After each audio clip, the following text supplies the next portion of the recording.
Gigabyte সমান কি 1 terabyte into এর সাথে কি হবে 1024, তাহলে সমান সমান আমরা কি পেলাম, এই হইছে আমার রেজাল্ট 1 টেরাবাইট সমান এত বাইট। আমরা কিভাবে তাহলে বাইর করছি আবার একটু দেখাই। আমি প্রথম পেলাম বাইট, 8 বিট সমান 1 বাইট সেটা আমরা বলতেছি, কিন্তু এখানে বাইটে যেহেতু রেজাল্ট চাইছে তাহলে এখানে আমরা 8 কাউন্ট করার দরকার নেই, আমরা এখানে 1 পাইলাম। তাহলে এখন কি 1024 বাইট সমান 1 মেগাবাইট, 1024 মেগাবাইট হয়ে গেল আমার, মানে এত বাইট সমান 1 মেগাবাইট। তারপরে রেখে গিগাবাইটে যাবে ইনটু কত 1024। এখন আমি যে রেজাল্টটা পাবো এটা হচ্ছে 1 গিগাবাইট সমান এত বাইট, টেরাবাইটে যেতে হলে আবার 1024 দিয়ে গুণ দিতে হবে। স্যার আমাদের কি ক্যালকুলেটর ইউজ করতে পারবো পরীক্ষা হলে? অবশ্যই ক্যালকুলেটর ইউজ করতে পারবেন, এবং সায়েন্টিফিক ক্যালকুলেটর চাইলেও ইউজ করতে পারবেন। অবশ্যই কিছু কিছু সায়েন্টিফিক ক্যালকুলেটর একটু ধরে, বাট আপনি ক্যালকুলেটর ব্যবহার করতে পারবেন। গেল এই জিনিসটা। এখন দেখেন যদি বলা হয়তো বাইটের কথা, যে বাইট বাইট না বিট বাহির করো, বা নিবল, মানে 4 বিট সমান 1 নিবল, নিবল বলে এটাকে 4 দিয়ে গুণ করা হইতো। আর যদি বিট বলা হইতো তাহলে আমরা কি করতাম ইনটু 8, তখন কি হইতো যে 1 টেরাবাইট সমান কত বিট, যখন যদি বলতে 1 টেরাবাইট সমান কত বিট তখন রেজাল্ট আসতো এটা। তারপর দেখেন আছে কি বায়োস, এনআইসি, এলইডি এর পূর্ণরূপ basic input output system, NIC, network interface card, LED, light emitting diode. তো এখন নরমালি আপনাদের যেই ইয়াগুলি আছে ফুল ফর্মগুলা নরমালি আছে, যেমন RG45 ও এটা যদিও আপনাদের এই সেমিস্টার আসবে না, এটা সেকেন্ড সেমিস্টারের জন্য ইম্পর্টেন্ট। RG45 কানেক্টর, যেমন রেজিস্টার জ্যাক, এখানে দেখেন আপনার যে জিনিসগুলি আছে নরমালি আপনার এই সফটওয়্যারে অনেকগুলি দেখেন ছোট ছোট ফুল অ্যাপ্লিকেশনগুলি আছে, নিজেদের জানার জন্য খুব দরকার, ওগুলো জেনে রাখেন। যে কোনো দুইটা অপারেটিং সিস্টেমের নাম বলো, দুইটা অপারেটিং সিস্টেমের নাম বলতেছে। নরমালি আপনার উইন্ডোজ, লিনাক্স, ম্যাকেন্টোস, ডস মস টস, এই অনেক আছে। নরমালি যদি বলা হয় যে দুইটা অপারেটিং সিস্টেমের নাম বলো, ডাইরেক্ট বলে দিন উইন্ডোজ আর লিনাক্স বলে দিলেন। সাধারণত দুইটার নামই সাধারণত এরকম আসে, এই টাইপের আর কি। বলতে পারে যে দুইটা অ্যাপ্লিকেশন সফটওয়্যার নাম বলো। অ্যাপ্লিকেশন সফটওয়্যারের মধ্যে কি কি আছে, যেমন মাইক্রোসফট অফিস একটা অ্যাপ্লিকেশন সফটওয়্যার, তারপরে যেমন পিডিএফ করার জন্য অ্যাক্রোবেট রিডার বা অ্যাক্রোবেট, অ্যাডোবি অ্যাক্রোবেট অথবা অ্যাডোবি ফটোশপ, এই ধরনের। ইউটিলিটি প্রোগ্রাম বলতে কি বোঝো সেটা আপনাদের এখানে আছে। এর দরকার ভাইরাস কি, আচ্ছা ভাইরাস কি জিনিস, ইউটিলিটি প্রোগ্রাম কি সেটা একটু বলি। ইউটিলিটি প্রোগ্রামগুলি দিয়ে আমরা কি করি, যে বিভিন্ন ধরনের যে টুলস গুলি কাজ করে থাকেন, যেমন একটা হচ্ছে অ্যাপ্লিকেশন সফটওয়্যার। যদি ইউটিলিটি প্রোগ্রামও এক ধরনের অ্যাপ্লিকেশন সফটওয়্যার, বাট এগুলির ভিতরে সাধারণত বিশেষ পারপাসগুলি সার্ভ করে, যেমন অ্যান্টিভাইরাসগুলা অথবা বিভিন্ন ড্রাইভার সফটওয়্যার, এগুলি হচ্ছে ইউটিলিটি সফটওয়্যার নামে পরিচিত।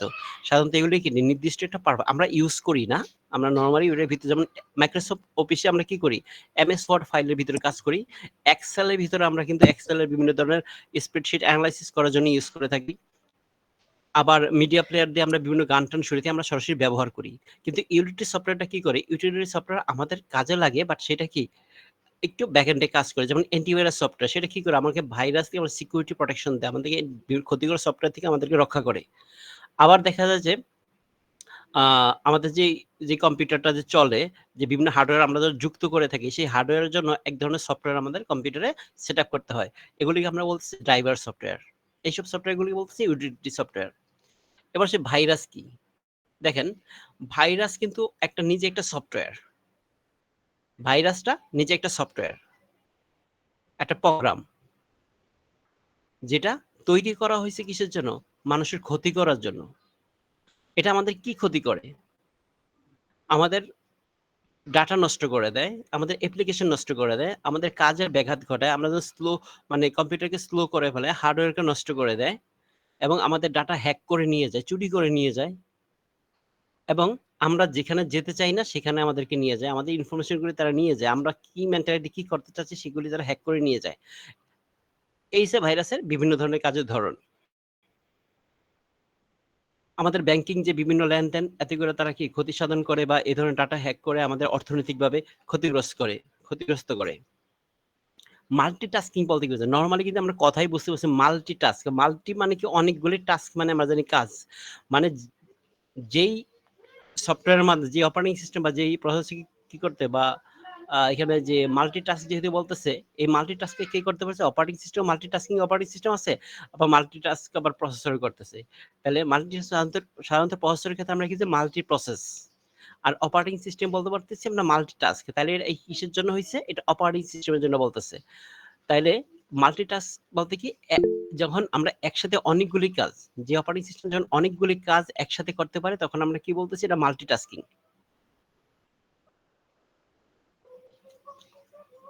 তারপর দেখেন যে ডেস্কটপ ও ল্যাপটপ কম্পিউটারের মধ্যে পার্থক্য কি বলতেছি আমরা। ডেস্কটপ এবং ল্যাপটপ কম্পিউটারের মধ্যে পার্থক্য কি? দেখেন ডেস্কটপ এবং ল্যাপটপ কম্পিউটার আমরা কিন্তু কি বলতেছি? ডেস্কটপ কম্পিউটারটা ল্যাপটপ কম্পিউটার এদের মধ্যে পার্থক্য যদি আপনাকে বলা হয় বা আবার যদি বলা হয় যে পাম্পটপ এবং ডেস্কটপের সাথে পার্থক্য কি, সাধারণত ওইটা আসবে না, এটা কমনের ভিতরে এটা সহজ। ডেস্কটপ এবং ল্যাপটপ কম্পিউটারের মধ্যে পার্থক্য কি? তো ডেস্কটপ হচ্ছে কি এটাকে ডেস্কের মধ্যে রেখে যে কম্পিউটার কাজ করা হয়ে থাকে সেটাকে আমরা বলছি ডেস্কটপ। আর ল্যাপটপ মানে কি? ল্যাপ শব্দের অর্থ কি? কোল। কোলের মধ্যে রেখে আমরা যে কম্পিউটার কাজ করি সেটা আমরা বলছি ল্যাপটপ।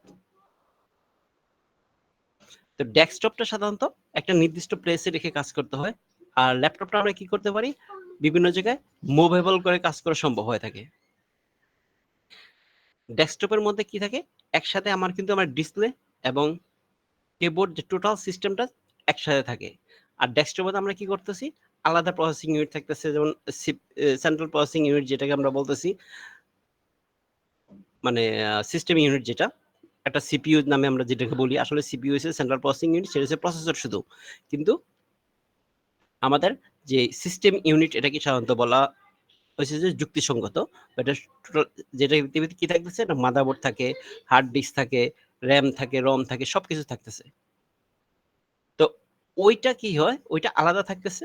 আমাদের কিবোর্ডটা আলাদা থাকে, মাউস আলাদা থাকে, মনিটর আলাদা থাকে। মানে প্রত্যেকটা ইনপুট আউটপুট ডিভাইস কিন্তু সবই আলাদা থাকতেছে। বেসিক ইনপুট আউটপুট ডিভাইসগুলি সব আলাদা থাকতেছে। কিন্তু ল্যাপটপের মধ্যে বেসিক ইনপুট আউটপুট ডিভাইসগুলি একসাথে থাকে। যেমন মনে করেন কিবোর্ড বলেন, টাচপ্যাড দিয়ে আমরা মাউসের কাজ করতেছি এবং আমাদের কি হইতেছে? এগুলি কি ইনপুট ডিভাইস হিসেবে কাজ করতেছে, অথবা টাচ স্ক্রিন মনিটর যখন থাকে আমরা একসাথে কাজ করতে পারতেছি। আর আউটপুট ডিভাইসের হিসেবে আমরা দেখতেছি স্পিকার এটার মধ্যে থাকতেছে বিল্ট ইন। তারপরে আবার মনিটর দেখতে পারতেছি আমরা ওইটার সাথে বিল্ট ইন থেকে ল্যাপটপের সাথে। তাহলে আমাদের দেখেন কয়েকটা পার্থক্য দেখতেছি। এটা কি? ল্যাপটপটা সাধারণত আমরা কোলে নিয়ে কাজ করতে পারি। আর ডেস্কটপের ক্ষেত্রে আমাদেরকে এটা কোনো ডেস্কের উপরে রেখে কাজ করা হয় এবং ল্যাপটপ মুভেবল কাজ করা যায়। কিন্তু ডেস্কটপে কি করতে হয়েছে? আমাদের কোনো একটা ডেস্কে বা একটা নির্দিষ্ট প্লেসে রেখে কাজ করতে হয়। আর ডেস্কটপে সাধারণত কি ল্যাপটপের সাথে পাওয়ারফুল সম্পূর্ণ হয়ে থাকে, বাট সেটা ল্যাপটপ আজকাল অনেক বেশি পাওয়ারফুল হয়ে থাকে।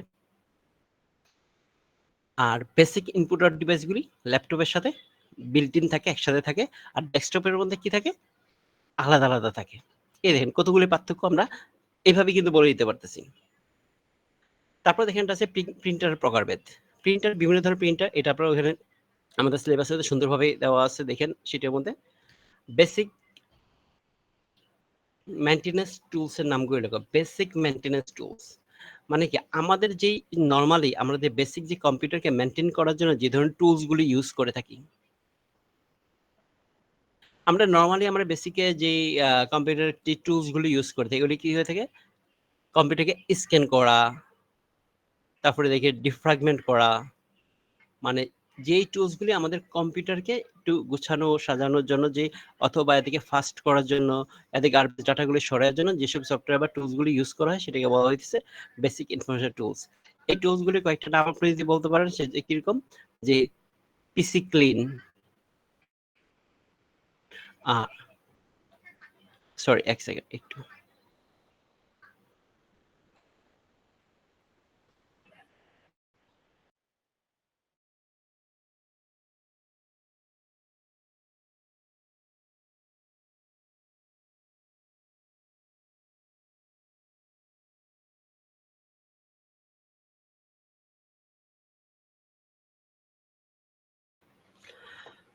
Sorry for interrupt. আচ্ছা,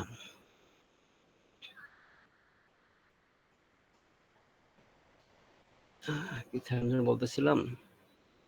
আচ্ছা, সিস্টেম সফটওয়্যারগুলি কি কি? যে সিস্টেমের সাথে যে সম্পর্ক বর্ণনা করা, আচ্ছা এটা লেখা সিস্টেম সফটওয়্যার সম্পর্কে আপনাদের শিটেতে আছে, এগুলো দেখতে পারেন। প্রাইমারি এবং সেকেন্ডারি মেমোরি মধ্যে পার্থক্য কি, এটা আপনারা জানেন। প্রাইমারি মেমোরিগুলি কি, সেকেন্ডারি মেমোরিগুলি কি? প্রাইমারি মেমোরি দিকে র্যাম রম, আর সেকেন্ডারি মেমোরি কি আমাদের যে স্টোরেজ ডিভাইসগুলি সব সেকেন্ডারি মেমোরি। আর এগুলির ভিতরে কি কি আছে সেটা নরমালি আপনারা এখানে লেখা আছে, দেখতে পারেন। তারপর আমি হালকা একটু বলি, যেটা খুব ইম্পর্টেন্ট টপিক। স্যার স্যার বলেন। আমাদের এই খ বিভাগের জন্য এই প্রশ্নের জন্য কতটুকু বাক্য লিখলে ভালো মার্কস পাবো স্যার? কোনটা? খ বিভাগের জন্য? এই খ বিভাগের জন্য প্রতি প্রশ্নের জন্য কতটুকু লিখবো স্যার? কি আচ্ছা কতটুকু আচ্ছা আচ্ছা, কতটা একটু বাক্য বলি। লিখবো? যেমন মনে করেন প্রাইমারি আর সেকেন্ডারি মেমোরির মধ্যে পার্থক্য লিখো, ঠিক আছে? তো এই জি স্যার। আপনি একটু পরীক্ষাটা দেখেন, এটা কত মার্ক? 60 মার্কের। কত সময়? 3 ঘন্টা। আপনার সময় কিন্তু 3 ঘন্টা, কম না, অনেক সময়। তো এখানের ভিতরে যখন আপনাকে বলা হবে প্রাইমারি ও সেকেন্ডারি মেমোরির মধ্যে পার্থক্য লেখো, তো প্রাইমারি ও সেকেন্ডারি মেমোরির মধ্যে যখন পার্থক্য লিখতে হয়, তাহলে আপনাকে কি করতে, অন্তত 5টা করে পয়েন্ট দিতে হবে। 5টা করে না হলে মিনিমাম 4টা করে পয়েন্ট দিতে হবে। 4টা করে যে পার্থক্য উল্লেখ করে দিলেন। আবার এর চেয়ে বেশি বড় করার দরকার নেই। মার্ক কিন্তু 2 মার্ক, সেটাও খেয়াল রাখতে 2 হবে। মার্ক। জি হ্যাঁ, স্যার। আপনাকে ওইভাবে চিন্তা করেন। যেমন মনে করেন 1 মার্কে যেটা আছে সেটা এক কথায় লিখে দিবেন। জি স্যার পরে। এক কথায় লিখে দিবেন। যেমন কিন্তু যদি যেমন মনে করেন যে ভাইরাস কি, সেটা হচ্ছে এক কথায় আপনি 2 থেকে 3 লাইনের মধ্যে দিয়ে দিলেন। তো এইটার ক্ষেত্রে আপনার মনে করেন যে 1 মার্কের চেয়ে কিন্তু যে ডাবল লিখলেই হবে না, তার চেয়ে একটু বেশি দিতে হবে। আবার যেমন মনে করেন যে আপনি এখানে 6 মার্কের জন্য যখন দিবেন, তখন কিন্তু আপনার কিন্তু একটু বেশি করে লিখতে হবে, একটু বিস্তারিত লিখতে হবে। স্যার দেখা গেল স্যার খ বিভাগের প্রশ্ন 1 পেজ হয়ে গেল, সমস্যা নাই তো? সমস্যা নাই। তো অত বেশি তো লেখা দরকার নাই, তাই না? 2 মার্কের কোশ্চেনের জি জন্য স্যার। সময় নষ্ট নিচে করলে গ বিভাগের জন্য পরে তো আপনি গ বিভাগের জন্য সময়ই বাইর করতে পারবেন না। শর্ট পেজ পড়ে যাবে। জি স্যার। হুম, হুম। তো এইখানে সাধারণত আপনাদের এলোমেলো কোশ্চেন বেশি আসে এই এক ক বিভাগে। কারণ এখানে আপনার মনে করেন ছোট, ছোট কোশ্চেন বিভিন্ন জায়গা থেকে বাহির করে নিয়ে আসে। আচ্ছা, অ্যাবাকাসটা কি বলেন তো? স্যার অ্যাবাকাস হচ্ছে পুরাতন কোন যন্ত্র, প্রা- হুম? এ, প্রাচীন যন্ত্র, প্রাচীনতম গণনা যন্ত্র। কিসের? প্রাচীনতম গণনা যন্ত্র। হ্যাঁ, জাস্ট গণনাকারী গণনা মানে ১ম, এটা জাস্ট এইভাবে বলবেন যে ১ম গণনাকারী যন্ত্র হইছে অ্যাবাকাস। এখন এতে গণনাকারী যন্ত্র, গণনা করা মানে হচ্ছে কি? কম্পিউটিং হচ্ছে গণনাকারী যন্ত্র। তো ১ম যে কম্পিউটারকারী যে যন্ত্রটা আছে, শুধুমাত্র যে এতটুকু লেখেন তাহলে কেমন দেখা যায়? যে গণনাকারী যন্ত্র শেষ। অথবা ১ম গণনাকারী যন্ত্র। তো মার্কস পাবো স্যার? শুধু গণনাকারী যন্ত্র না লিখে যে এটা আরেকটু বিস্তারিত লিখতে পারলে ভালো হয়। ঠিক আছে? 1 মার্ক তো স্যার। ১ মার্ক তো জাস্ট তাও এতটুকু লেখলেও হয়। এতটুকু সমস্যা নেই। যে এটা একটা ১ম গণনাকারী যন্ত্র। সর্বপ্রথম কোন দেশে আবিষ্কৃত হয় অ্যাবাকাস? এতটুকু লিখতে পারেন আরকি। যে অ্যাবাকাস একটি গণনাকারী যন্ত্র অথবা ১ম গণনাকারী যন্ত্র, যা এখন থেকে প্রায় ২০০০ বছর আগে চীন দেশে আবিষ্কৃত হয়। কতটুকু উল্লেখ করে দিলেন? স্যার এটা তো শীটে তো লেখা আছে স্যার, এটা চীনে আবিষ্কৃত হয়। কোন সেটে? আমাদের যে শীট দিচ্ছেন। এটার মধ্যে কি আছে? আমার মনে নাই, খেয়াল নাই। লেখা আছে কিনা? কারণ এত ছোট, ছোট জিনিস নাও থাকতে পারে, বুঝছেন? স্যার যদি কমন মুখস্থ পড়া যদি সেম কমন না থাকে তাহলে সাধারণত নিজের মতো করে লিখে দেবো। হ্যাঁ, কিছু, কিছু ২-১ টা আপনার এখান থেকে ১ নাম্বারটা কমন পড়ার সম্ভাবনা একটু কম। ঠিক আছে? যদি ১ নাম্বারটা এটা নিজে খুব ভিতর থেকে বাহির করে দেয় ওরা। আবার ওইটা স্যার যেমন নিজের মতো করে লিখে দিলে কি মার্কস দেবে স্যার? নিজের মতো কাছাকাছি করে, হবে? হ্যাঁ, না, না, আপনি তো নিজের মতো করেই লিখবেন। প্রতিটা কোশ্চেনই নিজের মতো করে লিখবেন। শিট থেকে মুখস্থ পড়বেন, নিজের তেল। মতো করে লিখবেন। কিন্তু বিষয়টা ও হচ্ছে কোথায়? আপনার যদি অপ্রাসঙ্গিক হয়ে যায় বা ভুল হয়ে যায় তাহলে তো মার্ক পাবেন না। জি স্যার। আপনার যেভাবে শিটে লেখা আছে ওইভাবেই লিখতে হবে এমন কোনো কথা নাই। ওইখান থেকে আপনি জ্ঞান আহরণ করে নিজের মতো করে লিখবেন। নিজের ফরম্যাটে লিখবেন। জি শিটের স্যার। ফরম্যাটে লিখতে হবে এমন কোনো কথা নাই। আপনার কথা হইছে এখানে সিস্টেম হচ্ছে আপনি আপনি বুঝাই দিবেন জিনিসটা পারফেক্টলি, তাইলে ওকে, ভুল না হইলেই হইলো। জি স্যার। আচ্ছা, এই যে বলেছে 4টি অ্যান্টিভাইরাসের নাম লেখো, ডিস্ক ডিফ্রাগমেন্ট কেন করা হয়, কন্ট্রোল প্যানেলের ব্যবহার লেখো, অ্যান্টিভাইরাস কি, যেমন মনে করেন এখান থেকে আসছে ডিস্ক ডিফ্রাগমেন্ট কেন করা হয়। আচ্ছা, ডিস্ক ডিফ্রাগমেন্ট কেন করা হয়, আমি একটু এই জন্য এই বেসিক যে জিনিসগুলো আছে এগুলো নিয়ে একটু কথা বলি, কোশ্চেন এখানে সলভ চাইতে।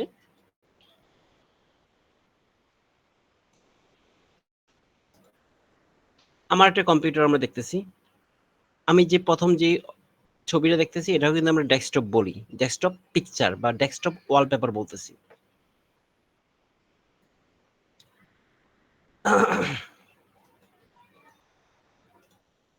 রাইট বাটন ক্লিক করলাম, ম্যানেজ,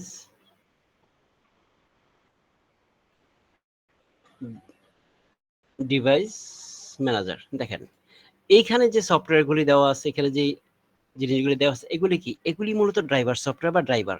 এখানে আমরা ড্রাইভারটা পেয়েছি।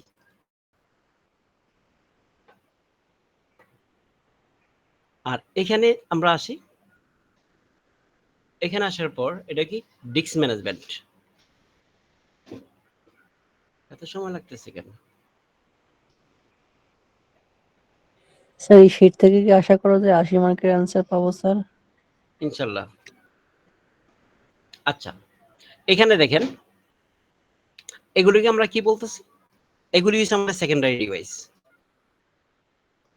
এটা হচ্ছে কি আমাদের সেকেন্ডারি ডিভাইস। এখানে কি আছে, দুইটা সেকেন্ডারি ডিভাইস আছে, এই একটা, এই একটা। এটা হচ্ছে ডিস্ক 0, ডিস্ক 1। আমরা যখন এখানে রাইট বাটন ক্লিক করি, করার পর আমরা কি করতে পারি, ফরম্যাট করতে পারি। তারপরে সিঙ্ক ডিভাইস করতে পারি, ডিলেট ভলিউম করতে পারতেছি, চেঞ্জ ড্রাইভ ডেটা করতে পারি। এখান থেকে একইভাবে প্রত্যেকটাতে করতে পারি। তো এইটাকে আমরা কি বলতেছি, দেখেন এটার মধ্যে আমি ইনফরমেশনটা দেখি, প্রপার্টিসে যাই, এখানে আমরা ডিভাইসের নাম দেখতে পারতেছি, পলিসি, ভলিউম, ড্রাইভ, ডিটেলস এখানে থাকতেছে, কিন্তু কিছুই ডিটেলসে লেখা নাই। ইভেন্ট থাকতেছে, কখন কি করা হয়েছে এই ব্যাপারে। আর এটা কি স্ট্যান্ডার্ড ডিস্ক ড্রাইভ। দেখেন এখানে দেখেন এই ড্রাইভটা কিন্তু আমার কি এসএসডি, কিন্তু এখানে এসএসডি কিছু লেখা আছে, কিছু লেখা নেই। তাহলে এই সব সফটওয়্যার যখন আমরা একটা আলাদা সফটওয়্যার দিয়ে কি করি, আলাদা ডিভাইস দিয়ে এই সফটওয়্যার সম্পর্কে ইনফরমেশনের জন্য বাহির করে যাই, তখন এটা বলতেছি কি টুলস। বিভিন্ন টুলস দিয়ে আমরা এর সম্পর্কে আরো ডিটেল জানতে পারি। এই ধরনের থার্ড পার্টি অনেক টুলস আছে, সফটওয়্যার আছে, যেটা ব্যবহার করে এগুলি করা যায়। এগুলি হচ্ছে টুলস, আবার এগুলিকে ইউটিলিটি সফটওয়্যার বলা যায়। যেমন কোনো একটা এই ড্রাইভ থেকে, হার্ড ডিস্ক থেকে যখন আমাদের কোনো ডাটা লস্ট হয়ে যায়, তখন সেটাকে আমরা রিকভার করার জন্য আমরা ইউটিলিটি সফটওয়্যার ব্যবহার করে থাকি। দেখেন এই ড্রাইভগুলির ক্ষেত্রে আমরা এখানে দেখেন ফরম্যাট দেখতেছি কি, ফাইল ফরম্যাটিং সিস্টেম ফরম্যাট করা হয়েছে কিরকম, এনটিএফএস এনটিএফএস এনটিএফএস। কিন্তু এই দুইটার ক্ষেত্রে দেখেন কোনো ফরম্যাট সিস্টেম দেখাচ্ছেন, দেওয়া নাই, দেওয়া আছে এনটিএফএস এনটিএফএস, এগুলো কিছু দেওয়া নেই। এগুলি সিস্টেমের নিজস্ব কাজে সে ইউজ করতেছে। এই যে রিকভার পার্টিশন, এটা হচ্ছে ইএফআই সিস্টেম পার্টিশন। এই দুইটা পার্টিশনে কি করতেছে, অপারেটিং সিস্টেম নিজে ডাটা রাখতেছে। এগুলো কিন্তু আমরা কোনো ফরম্যাট বা কোনো কিছু করিনি, আমাদের কোনো ডাটা নাই। এই ফরম্যাটটার এখান থেকে সেই ডাটাটা সিস্টেম সে উঠে নিয়ে তার মতো সে কাজ করে থাকে, আমরা এখানে কিছু করতে পারি না। তো এই কারণে এগুলো শো করে না। দেখুন এগুলোতে partition C drive, D drive show করতেছে, আনলোকেটেড স্পেস করে আছে এখানে কিছু। এটা আমি ইউজ করি, new partition, next, F drive হিসেবে সেটা চলে আসবে, চলে আসুক।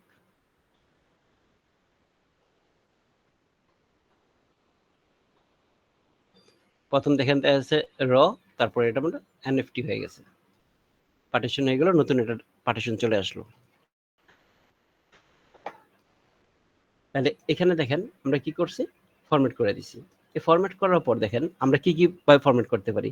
যেমন 48 জিবি আছে, এখানে দেখেন এনএফটি, কারণ ফ্যাট 32 তে আমি এই 48 জিবি করতে পারবো না, ফ্যাট 32 তে করতে গেলে আরো ছোট লাগবে। এবং এখানে ফাইল ফরম্যাটিং সিস্টেম দেখেন 512 থেকে মানে ইয়াতে এক একটা ব্লকে কতটুকু করে আসবে সেটা এখানে শো করতেছে।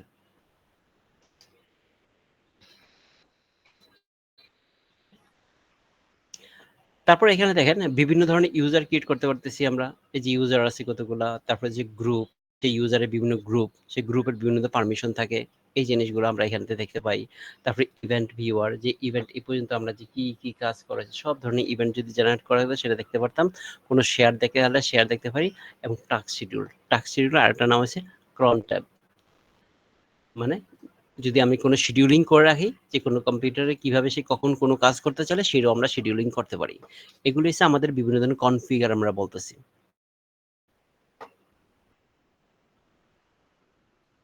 তো একটা কম্পিউটারের ভিতরে আপনারা যখন দেখবেন যেমন MS Info 32 দিলে আমরা দেখতে পারি যে আমার এই কম্পিউটারের রিসোর্সটা কি আছে, হার্ডওয়্যার রিসোর্স। কম্পিউটারে কেমন শো করতেছে না ঠিকমতো সব। cannot collected information, cannot access this Windows management infrastructure software, Windows maybe move missing. আসলে এখান থেকে এই ইনফরমেশনের মাধ্যমে আমরা সফটওয়্যার টোটাল সামারি দেখতে পারি, মানে আমাদের সিস্টেমের টোটাল কম্পিউটার সিস্টেমের টোটাল সামারিটা আমরা দেখতে পারি। এবং এখান থেকে হার্ডওয়্যার রিসোর্স দেখতে পারি, কম্পিউটার কম্পোনেন্টগুলো দেখতে পারি, সফটওয়্যার এনভায়রনমেন্টে এগুলো সব দেখতে পাই। কিন্তু এখন সমস্যা, আমার কম্পিউটার বিভিন্ন সমস্যার কারণে এই জিনিসগুলো সে আনতে পারতেছে না, মনে হয় সিস্টেম ফাইলে কোনো সমস্যা হয়েছে এই কারণে। বাট এখানে নরমালি এখানে শো করে, আপনাদের কম্পিউটার আপনি দেখলে সেটা দেখতে পারেন MS Info 32।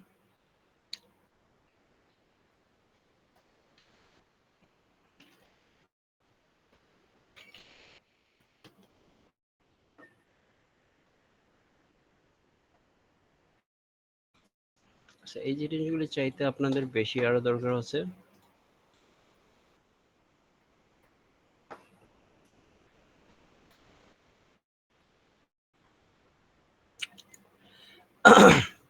দেখেন একটা কম্পিউটারে আমি রাইট বাটন ক্লিক করে আমি যখন প্রপার্টিসে আসলাম, প্রপার্টিসে আসার পর কি দেখতেছি আমাদের ইনস্টল র্যাম, আমাদের র্যাম কতটুকু আছে সেটা আমরা দেখতে পারতেছি। আর সেটা র্যাম হিসেবে ইউজ করতে হয় 7.89 জিবি।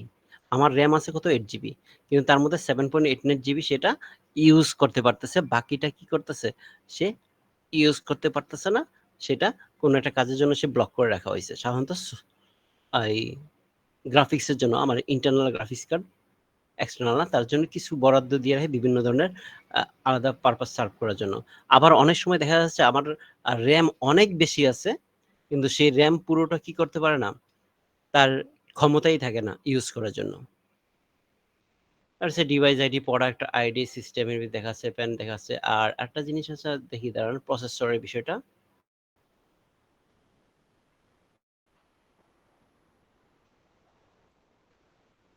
প্রসেসর দেখাচ্ছে না আমার, বুঝলাম না কি হইলো এটার। সিস্টেম ফাইলে কোনো সমস্যা হয়েছে, এই জায়গাটাতে প্রসেসরের সামনে প্রসেসরটা শো করে। প্রসেসরের শুরুতে আপনারা দেখবেন যে প্রসেসরে যেটা দেখা যায় 2 টেরাবাইট, মানে কি sorry, core i5, core i3 বা এই জিনিসটাই লেখা থাকে, কোর i3 বা কোর i5 বা কোর i7। এরপরে দেখবেন একটা সংখ্যা দেওয়া থাকে, সেই সংখ্যাটাই হচ্ছে আমার জেনারেশন, কোন জেনারেশনের। তারপরে যে সংখ্যাগুলো দেওয়া থাকে এগুলি বিভিন্ন ধরনের ক্রাইটেরিয়া বোঝায়, কেউ কোন ক্যাটাগরি, যত ওইখানে সংখ্যাটা যত বেশি দেখবেন তত ভালো। এবং আরেকটা জিনিস থাকে আমরা যে ক্যাশ মেমোরি বলি, প্রসেসরের সাথে আরেকটা জিনিস থাকে কি ক্যাশ মেমোরি। তো ক্যাশ মেমোরি যত বেশি হবে আমার তত কাজকর্মের সুবিধা হবে। আরেকটা জিনিস দেখেন, আমার উইন্ডোজ ভার্সন কত, উইন্ডোজ 10 প্রো প্রফেশনাল, এবং এটা ভার্সন হয়েছে 12.2272। এটা আমি ইনস্টল করছি কবে, 2024-এ, 3/24/2024 এততে। এখন একটা জিনিস দেখবেন, এই যে ভার্সন 2272, এখন যত ভার্সন লেটেস্ট হবে সাধারণত আমরা আপডেট করে রাখি, আপডেট করে রাখা যদিও ভালো, কিন্তু আমাদের যদি পুরোনো কম্পিউটারের মধ্যে যদি আমি লেটেস্ট ভার্সন সফটওয়্যারটা ইউজ করে থাকি তাহলে কি কম্পিউটার স্লো কাজ করবে সব সময়ের জন্য, কিন্তু পুরোনো ভার্সন সফটওয়্যার সেটা কি পুরোনো কাজ মানে ফাস্টার কাজ করবে।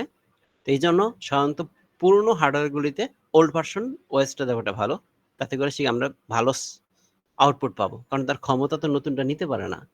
আর যদি আমাদের হার্ডওয়্যারটা ভালো থাকে আমরা লেটেস্টটা নেওয়ার চেষ্টা করব।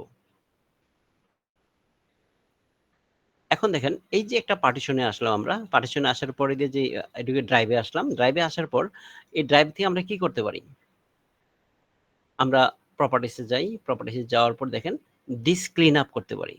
এই যে ডিস্ক ক্লিন আপ একটা টুলস, তো এর মাধ্যমে আমরা কি করি, ডিস্ককে ক্লিন করতে পারি। ডিস্ককে ক্লিন করলে আমাদের এখানে সাধারণত কি দেখাচ্ছে, অল্প কিছু দেখাচ্ছে, এতটুকু ক্লিন করার মতো এমন কিছু নেই। কিন্তু যদি আমরা সি ড্রাইভে যেতাম, তাহলে আমরা যখন এখান থেকে প্রপার্টিসে গিয়ে ডিস্ক ক্লিন আপ করে থাকি, তাহলে এখানে আমার একটা অপশনগুলি দিচ্ছে, এই ফাইলগুলি আমরা ডিলিট করতে পারি। এগুলি ডিলিট করলে আমাদের সিস্টেমের কোনো সমস্যা নাই, এত করে আমার কম্পিউটার অনেক ফাস্টার হতে পারে। এই যেমন ডেলিভারি অপটিমাইজ ফাইলস, তারপরে দেখি বিভিন্ন ধরনের ফাইল আছে, এবং টোটাল কত 1.76 জিবি, এতটুকু আমার ফ্রি হতে পারে। আবার ক্লিন আপ সিস্টেম যদি দেই, তাহলে দেখেন মানে ক্লিন আপ সিস্টেম ফাইল যেটা আরো আসবে, এগুলোও ক্লিন করে দিতে পারি আমরা।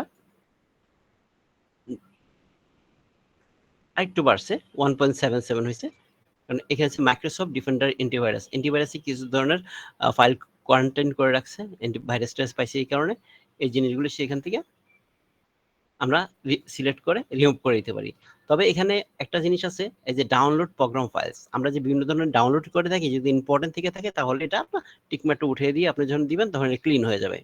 এগুলো হচ্ছে বিভিন্ন ধরনের টুলস যেটা আমরা করতে পারি। এতে করে কি হইতেছে, আমার কম্পিউটার অপ্রয়োজনীয় ফাইলগুলি আমরা ডিলিট করতেছি, বিভিন্ন গার্বেজ ফাইল, অপ্রয়োজনীয় ফাইল। দেখেন এখানে কি কি ফাইল আছে, থাম্বনেইল, বিভিন্ন ধরনের পিকচার থাম্বনেইল ক্রিয়েট হয়, টেম্পোরারি ফাইল, রিসাইকেল ইমেজ যেগুলি আছে, ল্যাঙ্গুয়েজ, রিসোর্স এবং ডেলিভারি প্যাকেজ। এতে করে কম্পিউটার কি হবে, অপ্রয়োজনীয় ফাইলগুলি ডিলিট হবে এবং কম্পিউটার ফাস্টার হবে, এবং সি ড্রাইভে আমাদের জায়গা বৃদ্ধি পাবে, কম্পিউটার ফাস্ট কাজ করবে। আরেকটা জিনিস আছে এই টুলস এর মধ্যে, আমাদের কিছু চেক করলে কি করে, আমাদের এখানে যদি কম্পিউটারের মধ্যে বিভিন্ন ধরনের ত্রুটি থাকে, সেই ত্রুটিগুলি সে সলভ করে ফেলবে, ত্রুটিগুলি সলভ করে ফেলে, মানে এবং কম্পিউটারকে ঠিকমতো কাজ করে। তো কিছু কিছু ত্রুটি আছে সে সলভ করতে পারে না। আর এই সি ড্রাইভে যখন আমরা চেক নাও দিব, অনেক সময় কি হয়, কম্পিউটার রিস্টার্ট চাবে, রিস্টার্ট দিলে, কারণ কি কিছু কিছু ফাইলে সে চেক করতে পারে না, তখন কম্পিউটারকে রিস্টার্ট দিয়ে সে একটা মানে ফাইল যখন ওপেন থাকে, অনেক ফাইল আছে ওপেন থাকে, ওপেন থাকা অবস্থায় সেটাকে অ্যাক্সেস করতে পারে না। আর এই যে অপটিমাইজ করা, যেটাকে আমরা কোশ্চেনের মধ্যে দেখছিলাম ডিফ্রাগমেন্ট করা, সেই ডিফ্রাগমেন্ট, এই দেখেন অপটিমাইজ অ্যান্ড ডিফ্রাগমেন্ট ড্রাইভ, যদি অপটিমাইজ করি তাহলে আমার কি হবে, ফাইলকে ডিফ্রাগমেন্ট করবে। তো সি ড্রাইভ থেকে আমরা যদি অপটিমাইজ করি, তাহলে আমরা সি ড্রাইভে যে ডিফ্রাগমেন্ট করা শুরু করে দিল 75%, এবার সে ডিফ্রাগমেন্ট করে ফেলতে পারতেছে। আলাদা ড্রাইভ আমরা করতে পারি, যে কোনো ড্রাইভ করতে পারি, যে ডিফ্রাগমেন্ট হয়ে গেছে। যেমন এটা 16 দিন হয়ে গেছে আমি ডিফ্রাগমেন্ট করিনি, এটা 16 দিন হয়েছে ডিফ্রাগমেন্ট করিনি। আর এসি নিডস অপটিমাইজ বলতেছে, এটা যে লাস্টে মাত্র তৈরি করছি আমরা, অপটিমাইজ করলে যদি কিছুই করতে পারবে না, এটা 16 দিন আগে অপটিমাইজ করা হয়েছিল। এই অপটিমাইজ করলে নর্মালি কি হয়, বা ডিফ্রাগমেন্ট করলে কি হয়, আমরা নর্মালি কি ফ্রাগমেন্ট মানে হচ্ছে ফাঁকা স্থান। আমার যে ফাইলগুলি থাকে, ফাইলগুলি যখন আমরা সেভ করি কম্পিউটারে, বিভিন্ন লোকেশনে সেভ হয়ে থাকে, মানে ব্লক থাকে, ব্লকের বিভিন্ন জায়গায় ফাঁকা ফাঁকা জায়গায় থাকে। তো এগুলি কি হচ্ছে গুছাইয়া একসাথে করে। যেমন এই যে আমার যে পার্টিশনটা আছে ডি টাইপ, যেমন আমার এখানে হইতে কি আছে, যেমন দেখা যাচ্ছে যে বাম পাশ থেকে সিরিয়াল এতটুকু পর্যন্ত আছে, কিন্তু এইটুকু ফাঁকা দেখাচ্ছে। আসলে কি ফাইলটি এখানে ফাঁকা এরকম? বাস্তবে যদি আমি চিন্তা করি, না, এখানে ফাইল আছে, ওই জায়গায় আছে, বিভিন্ন জায়গার ভিতরে ছড়ায় ছিটিয়ে ফাইলগুলি থাকে।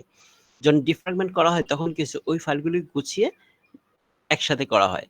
তো অনেক সময় দেখা যাচ্ছে যে, তাহলে আমরা যদি বলা হয় ডিফ্রাগমেন্ট আমরা কেন করি, ডিফ্রাগমেন্ট করলে লাভটা কি, ডিফ্রাগমেন্টের কাজটা কি, ডিফ্রাগমেন্ট কি কাজ করে, ডিফ্রাগমেন্টে কি করে এলোমেলো লোকেশনে যে ফাইলগুলি থাকে সেটাকে গুছিয়ে ফেলে। তাহলে এখন দেখেন, আপনি মনে করেন যে আপনার একটা ফাইল আছে, ফাইলটা যদি 10 জায়গায় থাকে, একটা ফাইলের বিভিন্ন ডাটা 10টা জায়গায় ছড়ায় থাকে, তাহলে কি কম্পিউটার আপনার ওই ফাইলটা ওপেন হইতে বা ওই ফাইলটাতে কাজ করতে এটা স্লো কাজ করবে। যদি ডিফ্রাগমেন্ট করে ফেলে, তাহলে কি হয়, ওই ফাইলটা একসাথে গুছিয়ে একসাথে তার পুরো অপশনটা থাকে, তাহলে আপনার ওই কাজটা দ্রুত হবে। তাহলে ডিফ্রাগমেন্ট করলে কি হবে, আমাদের ফ্রাগমেন্টগুলো দূর হবে এবং আমরা কম্পিউটার ফাস্টার হবে।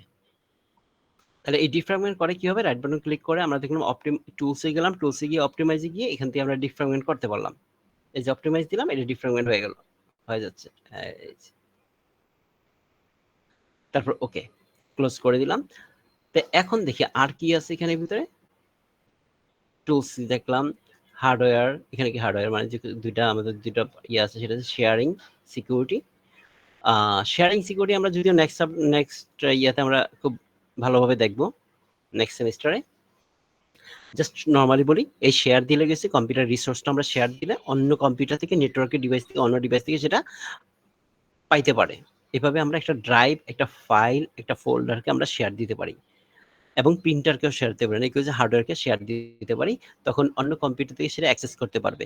এবং যেমন গুগল ড্রাইভের একটা ফাইল, আপনার একটা ফোল্ডারকে আমি শেয়ার দিয়েছি, একইভাবে আমাদের কম্পিউটারকে শেয়ার দেওয়া সম্ভব হয়। তবে গুগল ড্রাইভ হচ্ছে ক্লাউডে দেওয়ার কারণে ইন্টারনেট সব জায়গায় পাইতেছে, কিন্তু এইখানে শেয়ারগুলি হবে আমাদের ল্যানের ভিতরে। আমার ল্যানের ভিতরে যারা আছে শুধুমাত্র তারাই পাবে।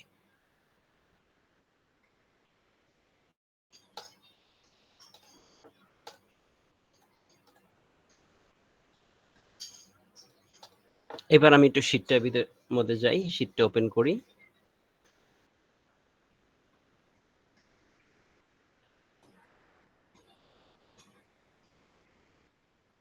আচ্ছা, এখানে কি আছে?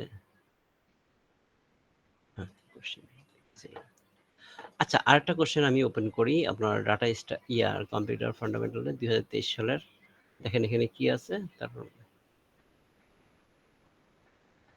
দেখেন এলসিডির ফুল ফর্ম, ইপিরমের পূর্ণ রূপ, মানে এই ফুল ফর্মের মধ্যে না একটা না একটা কোশ্চেন আসতেছে। দেখেন কম্পিউটার স্পিড বলতে কি বোঝায়, কোথায় যায়, অবস্থা, এই যে লেখাটা বুঝি না কি লাগছে, মেমোরি কাকে বলে, এতে বোঝা যাচ্ছে। এলসিডি, 4টি আউটপুট ডিভাইসের নাম লেখো, অপারেটিং সিস্টেম কি, এসএসডি কি, ডেডলক কি, র্যাম এবং ডির্যাম, এসর্যাম এবং ডির্যামের মধ্যে পার্থক্য লিখো। আচ্ছা, এই টাইপের কোশ্চেনগুলি আসতেছে। তো কম্পিউটার সম্পর্কে আমি জাস্ট এখনই শেষ করে দিব, সিম্পলি কয়েকটা কথা বলে দিই, তারপরে আমরা এই সিলেবাসের যে চার্ট অনুসারে কিছু আলোচনা করব। আমাদের এই কোশ্চেনটা তো এসএসডি ফুল ফর্ম লিখলে হবে না। কোনটা কোনটা কোনটা স্যার এসএসডি কি, এই কোশ্চেনটা তো এসএসডি ফুল ফর্ম যদি লেখা হয় তাহলে তো ওইটার আনসার হবে না নাকি? না না, ফুল ফর্ম দিলে হবে না তো, স্যার কারণ এটা তো আপনাদের পূর্ণরূপ চায় নাই। এসএসডি কি সেটা আপনি বলবেন, ফুল ফর্ম আপনি বলবেন, সাথে এটা বলে দিবেন যে এসএসডি, জানেন এসএসডি কি, যদি এটা বলে আপনি কি বলবেন, এসএসডির পূর্ণরূপ হচ্ছে সলিড স্টেট ড্রাইভ, এটা একটি সেকেন্ডারি ডিভাইস। জি স্যার। ঠিক আছে, এটা একটা সেকেন্ডারি ডিভাইস। এখানে ভিতরে আমরা মানে এটা তুলনামূলকভাবে হার্ড ডিস্ক যে ফাস্টার কাজ করে থাকে, এখানে আমরা ডাটা সংরক্ষণ করি স্যার। হ্যাঁ ডাটা সংরক্ষণ করে থাকি। এতটুকু লেখলে চলবে, মানে এটা ফুল ফর্ম লেখলেন, এই জিনিসটা মানে কি, জাস্ট এটা হালকা একটু বৈশিষ্ট্য শেষ, অল্প একটু 2 লাইনের মধ্যে হয়ে গেল এরকম। এখন দেখি, আচ্ছা কম্পিউটার সম্পর্কে একটু জাস্ট নরমালি একটু বলি। আবার একটা কম্পিউটার আমি দেখতেছি, কম্পিউটার কি পার্ট থাকতেছে, মেইন পার্ট থাকতেছে, এর মধ্যে একটা সিপিইউ থাকতেছে, মানে ইনপুট, প্রথম বলি ইনপুট থাকতেছে, ইনপুটের মধ্যে কিছু যে ডিভাইসগুলি থাকে সেগুলি কিরকম, সেটা হচ্ছে কিবোর্ড, মাউস। যদি বলে 4টি ইনপুট ডিভাইসের নাম বলেন, কিবোর্ড, মাউস, স্পিকার, না স্পিকার না sorry microphone, joystick, scanner, webcam, এগুলি কি, এগুলি সব ইনপুট ডিভাইস। আর আউটপুট ডিভাইসগুলি কি কি আছে, আউটপুট ডিভাইস আছে মনিটর, তারপরে স্পিকার, প্রিন্টার, এগুলো হচ্ছে আউটপুট ডিভাইস। এখন দেখেন যদি বলা হয় ইনপুট আউটপুট দুইটাই আছে, এরকম কয়েকটা ডিভাইসের নাম বলেন, তখন কি বলতে পারেন, যেমন টাচ স্ক্রিন। হ্যাঁ,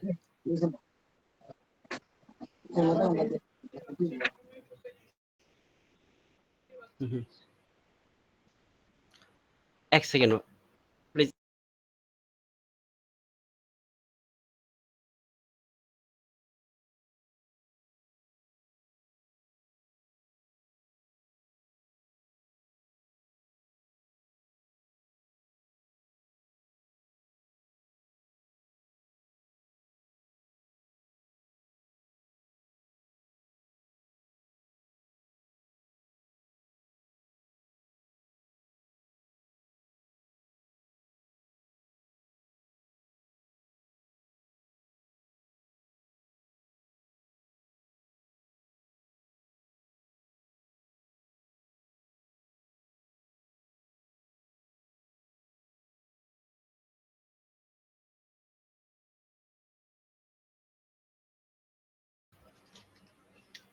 হ্যালো, আসসালামু আলাইকুম। সরি, আমার পাখি আছে তো, পাখির বাচ্চা মানে তার বাবা-মাই মারতেছিল প্রচুর পরিমাণে। এটা একটু সরায় দিয়ে আসলাম, খাঁচার মধ্যে উঠায় দিয়ে আসলাম। কি পাখি আচ্ছা। স্যার? ছোট বার্জিকার। জি স্যার। আচ্ছা, যেটা হচ্ছে যেটা বলছিলাম আউটপুট ডিভাইসের মধ্যে যেগুলি আরেক ধরনের আছে কিরকম যে ইনপুট আউটপুট দুইটিই থাকে। এরকম আছে যেমন pen drive, modem, touch screen. এগুলি কি ইনপুট এবং আউটপুট দুইটি কাজ করে থাকে। যেমন এখনকার যে ওয়েবক্যামগুলি আমরা দেখতেছি, এই ওয়েবক্যামগুলির ভিতরে আমরা কিন্তু ইনপুট নিচ্ছে আমার কাছ থেকে। কিন্তু ওই ওয়েবক্যামের মধ্যে কিন্তু মাইক্রোফোনও বিল্ট ইন থাকতেছে।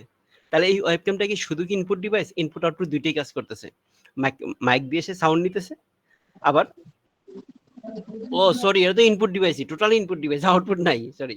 ওর যে স্পিকার থাকলে স্যার আউটপুট ডিভাইস হ্যাঁ, বলা হ্যাঁ, যায়। ইনপুট তাহলে আউটপুট ডিভাইস বলা যেত। আ দুইটা টোটালি ইনপুট ডিভাইস। আচ্ছা, এই ধরনের যেগুলি আছে আর হচ্ছে ল্যান কার্ড। ল্যান কার্ড যদি আমরা ইউএসবি ল্যান কার্ড যদি ইউজ করি তখন এটা ইনপুট আউটপুট ডিভাইস হিসেবে ইউজ করা যাবে। এখন আবার আছে কি পোর্টেবল ডিভাইস। পোর্টেবল ডিভাইসগুলি কি? যেমন যেটা প্লাগ এন্ড প্লে হিসেবে কাজ করে, এটাকে পোর্টেবল ডিভাইস আবার প্লাগ এন্ড প্লেও বলে। যেটা প্লাগ করলেই চলে সেটা হচ্ছে প্লাগ এন্ড প্লে। আর পোর্টেবল মানে হচ্ছে আমি যখন মানে প্লাগ করলে নাও চলতে পারে, বাট সেটা আমরা কি করতে পারি? যেই কম্পিউটারের সাথে লাগাবো, কাজ করবো, খুলে ফেলবো। যেমন ইউএসবি হার্ড ডিস্কগুলি আছে অথবা পেন ড্রাইভ, এগুলি বলা হয় পোর্টেবল ডিভাইস। জাস্ট পোর্টের মধ্যে ইউজ করবো, আবার আমি খুলে নিতে পারি। Modem portable device. তারপর আমরা আসি এবার প্রসেসিং সেক্টরটাতে। ইনপুটে আমরা ডাটা বা ইনস্ট্রাকশন দিব, এটা প্রসেস হবে, আউটপুট আমরা পাবো। এবং প্রসেসিং ইউনিটের ভিতরে কয়টা সেক্টর থাকতেছে? একটা হচ্ছে প্রসেসিং ইউনিট। প্রসেসিং ইউনিটে আরেকটা থাকে ALU, অ্যারিথমেটিক লজিক ইউনিট। আর হচ্ছে control unit, CU, control unit. এটাকে এই দুইটা ইউনিট মিলে আমরা কি বলি? CPU, central processing unit. এই সেন্ট্রাল প্রসেসিং ইউনিটে দুইটা পার্ট, ALU এবং আরেকটা থাকতেছে কি? CU, control unit. দুইটা পার্ট থাকতেছে। এবং এই সিস্টেম ইউনিটের ভিতরে থাকতেছে কি আরেকটা কি? Memory part. হ্যাঁ, প্রাইমারি মেমোরি এবং সেকেন্ডারি মেমোরি। তো প্রাইমারি মেমোরিতে থাকতেছে কি? RAM এবং ROM। আর সেকেন্ডারি মেমোরি থাকতেছে হার্ড ডিস্ক, SSD, CD-ROM। এগুলো থাকতে আমার সেকেন্ডারি স্টোরেজ ডিভাইসে। তো প্রাইমারি স্টোরেজের ভিতরে RAM, random access memory, ROM মানে রিড অনলি মেমোরি। আরটা থাকতে স্টোরেজ ডিভাইস। সেকেন্ডারি ডিভাইসটা আর প্রাইমারি ডিভাইসের মধ্যে সেকেন্ডারি এবং প্রাইমারি ডিভাইসের পার্থক্য কি? প্রাইমারি ডিভাইস হচ্ছে ফাস্টার, প্রসেসরের কাছাকাছি থাকে। এটা কিসে যে যখন কোনো কাজ করা হয়, এটা নিয়ে কাজ করা হয়, মানে এটা নিয়ে প্রসেসটা নিয়ে কাজ করে থাকে র্যাম থেকে। র্যামের জায়গা সেকেন্ডারি স্টোরেজে একটু কম হয়ে থাকে। মানে সেকেন্ডারি মানে প্রাইমারি স্টোরেজের সেকেন্ডারি স্টোরেজে জায়গা কম থাকে। তাহলে সেকেন্ডারি স্টোরেজ ডিভাইসগুলি কি? সেটা জায়গা অনেক বেশি। এবং এখানে আমরা কি করতেছি যে তুলনামূলক একটু স্লো। আমরা দীর্ঘস্থায়ী কোনো ডাটা রাখার জন্য এখানে ইউজ করে থাকি। ইউজারের বিভিন্ন কাজের সেই ডকুমেন্টগুলি সেকেন্ডারি স্টোরেজ আমরা স্টোর করে থাকি। আচ্ছা, এই হচ্ছে সেকেন্ডারি ডিভাইস। এর মূলত আমাদের এই কম্পিউটার প্রসেসিং সিস্টেমটা এতটুকুর মধ্যেই। এবার আমরা শিটটি ওপেন করি। এটা না তো, আহারে এটা না, এটা ওপেন করছি কেন? কম্পিউটার স্লো হয়ে গেল।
কম্পিউটার সিস্টেমের উপাদানগুলি, ইনপুট আউটপুট, কম্পিউটারের প্রতিটি উপাদানের কার্যকারিতা,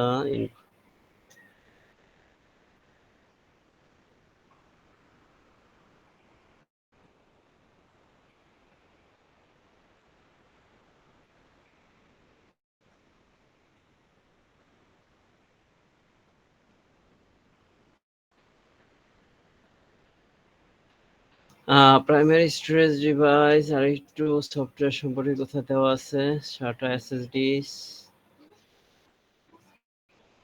আচ্ছা, ক্লাউড স্টোরেজ নিয়ে একটু কথা বলি আপনাকে। দেখেন, ক্লাউড স্টোরেজ ডিভাইসটা কি, কারণ এগুলো যেই টপিকস নিয়ে কথা বলতেছেন, ক্লাউড স্টোরেজ, এখনকার যুগটা এরকম হয়ে গেছে, ক্লাউড স্টোরেজটা ধীরে ধীরে এটার উপরে নির্ভরতা আরো অনেক বেশি বাড়বে। আমাদের ক্লাউড স্টোরেজের উপরে নির্ভরতা অনেক বেশি বাড়বে এবং এটার ব্যবহার সব আরো বেশি বেড়ে যাবে। যেমন এআই এর যুগ, আমি বলি সবাই কোনো না কোনো ভাবে এআই ইউজ করেন, কারণ সামনে এআই এর যুগ। যদি এআই ইউজ করতে না পারেন কিভাবে করতে হয়, তাহলে আপনি পিছিয়ে যাবেন, সর্বক্ষেত্রেই পিছিয়ে যাবেন। মানে আর আপনি যদি নিজে ব্যবসা বাণিজ্য করেন অথবা আপনি চাকরি করেন, জব করেন, যাই করেন, কোনো না কোনো এআই এর সাথে আপনি মানে কিভাবে এআই ইউজ করতে হয় সেটা আপনি শিখে রাখা দরকার। এর বিকল্প নাই, সামনে এর যুগ আসতেছে। সামনে যে ট্রেন্ড যখন আসবে সেই ট্রেন্ড যদি আপনি মিস করেন তাহলে অনেক পিছিয়ে যাবেন। আপনি এখন পড়াশোনা করতেছেন পরীক্ষা পাশ করার জন্য, সামনে চাকরি করার জন্য, কিছু করার জন্য, কিন্তু যতদিন আপনি কোনো কিছু করতে চান আর না চান, অবশ্যই পড়াশোনাটা কন্টিনিউ করবেন। সেটা বই পড়ে হোক, ভিডিও দেখে হোক, কোনো লেকচার দেখে হোক, অথবা কোনো টক শো থেকে হোক, আপনি অবশ্যই ওই ট্রেন্ড বিষয়ে দেখবেন যে বিষয়ে আপনি আপনার লাইফকে রান করাতে চাচ্ছেন। বসে বসে রাজনৈতিক টক শো না।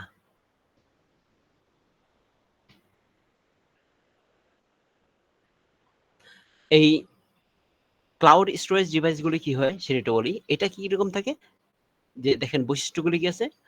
রিমোট সংরক্ষণ, ফাইলগুলি ক্লাউড কোম্পানির সার্ভারে থাকে, যেমন গুগল, মাইক্রোসফটের বিভিন্ন সার্ভারে থাকতেছে, বা অ্যামাজন হচ্ছে এখনকার সবচেয়ে বেশি মার্কেটের ভিতরে সবচেয়ে বেশি চলে কি অ্যামাজনের ক্লাউড। অবশ্যই ক্লাউড ফ্রি খুব কম, ম্যাক্সিমামই আপনার পেইড। ভালো ভালো সার্ভারগুলা বড় বড় ডাটা নিয়ে কাজ করে, যেমন অ্যামাজনটা সবচেয়ে বেশি পপুলার, তারপরে সেকেন্ড পজিশন আছে গুগল। ডাটা নিরাপত্তা, এনক্রিপশন ও ব্যাকআপ সিস্টেমের তথ্য সংগ্রহ করে। এই এনক্রিপশন জিনিসটা কি?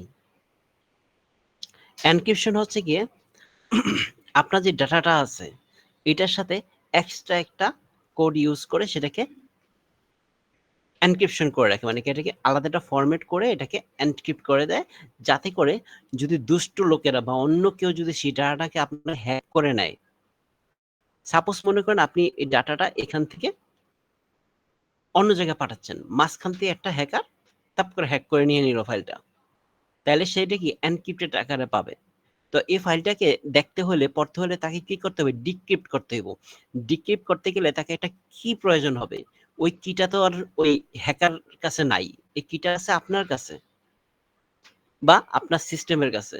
হ্যাকার পাবে না, তাই এটা পড়তে পারবে না। তাহলে কি এনক্রিপশন অবস্থায় কি থাকে? তাহলে জিনিসটা সিকিউর থাকে। তো এই এনক্রিপশন সিস্টেম এই কারণে কিছু ডাটা নিরাপদ থাকে। যখন এনক্রিপ্ট করে রাখবে তাহলে এই এনক্রিপ্ট, হ্যাঁ কিছু বলবেন? যদি স্যার এই যে গুগলের যে ড্রাইভ আছে এটা কি ক্লাউড স্টোরেজ না স্যার? অবশ্যই ক্লাউড স্টোরেজ। কিন্তু ক্লাউড এখানে তো কোন ডেটা রেখে আমি তো এনক্রিপ্ট করতে পারি না স্যার। ব্যাপারটা এরকম না। আপনি করবেন কিভাবে? আপনি করার দরকার নাই তো। স্যার আমার ডেটা তো হ্যাক হয়ে যায়, তাহলে আমার ডেটা গুগল ড্রাইভের থেকে যদি কোনো এটা কোনোভাবে না, না, না, হ্যাকটাতে এরকম না জিনিসটা। আমি আপনাকে বলি আর জিনিসটা। বর্তমানে মেটাতে যেটা ব্যবহার করতেছে এনক্রিপ্টেড ওইটা। কোনটা? মেটা? স্যার মেটাতে, হ্যাঁ। হ্যাঁ, মেটা না। এখন অ্যাকচুয়ালি ম্যাক্সিমাম সব জায়গাতেই এনক্রিপ্টেড থাকে। আমি একটু আপনাকে অল্প একটু বলি, একটু দেখাই একটা জিনিস। দেখেন, আমি একটু ব্রাউজারে যাই। আমি যেমন উইকিপিডিয়াতে ঢুকি, এটার সামনে কি আছে দেখেন? HTTPS hypertext template protocol secured. এই HTTPS এস মানে কেউ কি কিছু বলছেন? হ্যালো, আচ্ছা। HTTPS মানে হাইপারটেক্সট টেমপ্লেট প্রোটোকল সিকিউরড। এই যে এসটা দেওয়া হয়েছে এর মানে কি সিকিউরড। এই সিকিউরিটি সে কিভাবে করতেছে জানেন? এনক্রিপ্টেড করে, SSL ইউজ করে অথবা TLS ইউজ করে। এইখানে যখন এনক্রিপশন করে কিভাবে, আমরা কি বুঝলাম কিভাবে কি হইতেছে দেখেন। আমরা তো সবই পড়তে পারতেছি না। এনক্রিপশনটা কোথায় করছে বুঝতেছি আমরা? না স্যার। বুঝতেছি না। কেন বুঝতেছি না আমি আপনাকে বলি। আমরা যখন একটা ফাইলকে এই সাইটটা যখন আমরা প্রবেশ করার পর এই সাইট থেকে আমার কাছে একটা সার্টিফিকেশন অ্যাড হয়। এই সার্টিফিকেশনের সাথে কি থাকে, এটা কি থাকে, ওই কিটা তো আমার কাছে আছে। যখন আমার কাছে চলে আসছে তখন কি হয়, তার সার্ভারের মধ্যে যখন ডাটাবেজের মধ্যে যেখানে ডাটাটা স্টোর করে রাখে তখন ওইখানে এই ফাইলটাকে সে এনক্রিপ্ট করে রাখে। সেই ফাইলটাকে এনক্রিপ্ট করে রাখে। যখন আমার কাছে আসে তখন আমরা কি দেখতে পাই? ডিক্রিপ্টেড অবস্থা দেখতে পাই। কারণ আমার কাছে এটা কিটা আছে এনক্রিপ্টকে ডিক্রিপ্ট করার জন্য। যখন আমি এখানে যখন ক্লিক করলাম, আমি যখন পোর্টে ঢুকলাম, মানে আমি যখন এই ইউআরএলটা দিলাম তখন আমার কাছে যখন এই ডাটাটা চলে আসলো তখন অ্যাকচুয়ালি কি হইতেছে, আমার কাছে ডিক্রিপ্ট হয়ে শো করতেছে। এইজন্য আমি দেখতেছি যে স্বাভাবিক। যদি আমার কাছে এনক্রিপ্টেড অবস্থায় শো হইতো তাহলে তো আমি স্বাভাবিক দেখতাম না। একইভাবে গুগলের মধ্যে যে গুগল ড্রাইভে যে ফাইলগুলি থাকে তার ওই লোকেশনের ভিতরে যখন আমি কোনো একটা ফাইল দেই, দেওয়ার পর ওই ফাইলটাকে সে এনক্রিপ্টেড অবস্থায় রাখে। আপনাদের আরেকটু ক্লিয়ার করার জন্য আমি ছোট্ট একটা কাজ করি এখানে, দাঁড়ান। এইটা না, একটু দেখেন।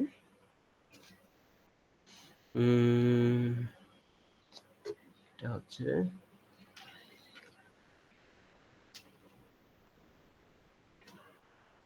এখান থেকে না।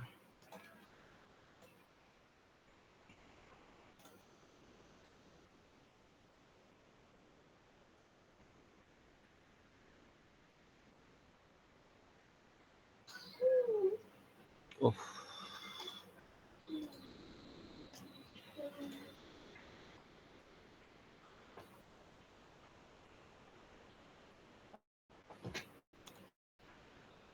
আচ্ছা, এটা ইয়াতে ঢুকি।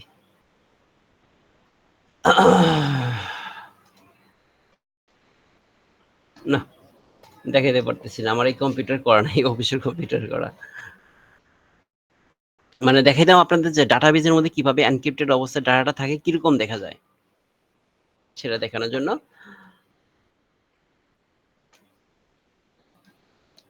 এখানে কি করি নাই?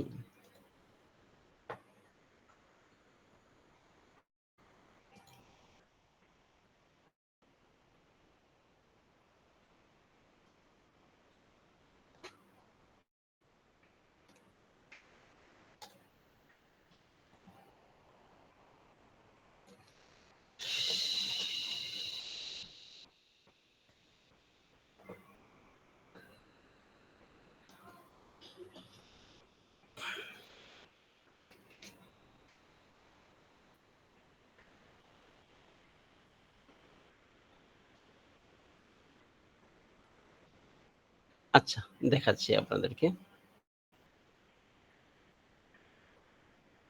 অন্যভাবে দেখাই দিতেছি ঘুরে পেঁচে। স্যার ইভিএন সার্ভারটা কেমন স্যার? ভালো না, কোন রকম। এটা খরচ অনেক কম স্যার বাংলাদেশের জন্য। হ্যাঁ, খরচ কম, লোয়েস্ট প্রাইস এটাই।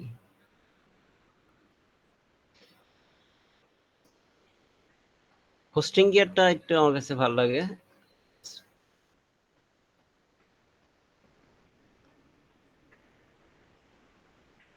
আর কম প্রাইজের ভিতরে আপনার আছে কিছু, হচ্ছে একেবারে দেখেন না কি অবস্থা। জি স্যার, সার্ভারের পেজে তো লগ ইন হচ্ছে না।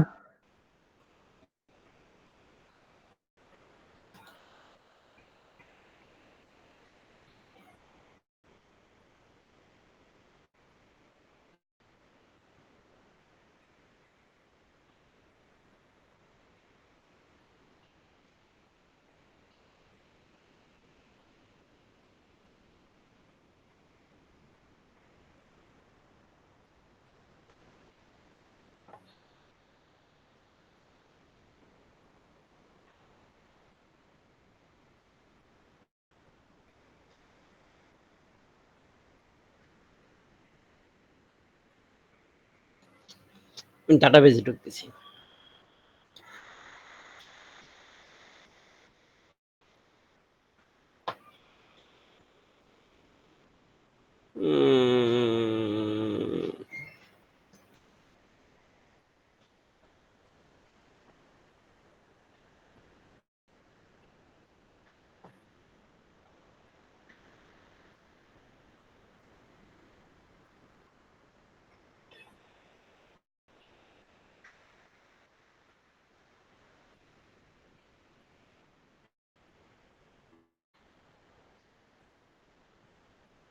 দেখেন এই যে এখানে কি দেওয়া আছে, অ্যাডমিনিস্ট্রেটর পাসওয়ার্ড কিরকম দেখা যাচ্ছে, এটা কি এনক্রিপ্ট করা স্যার? এনক্রিপ্টেড করা। দেখছেন কিরকম দেখা যায়, পাসওয়ার্ড কি এরকম কেউ দিয়েছে? এরকম তো দেয় নাই।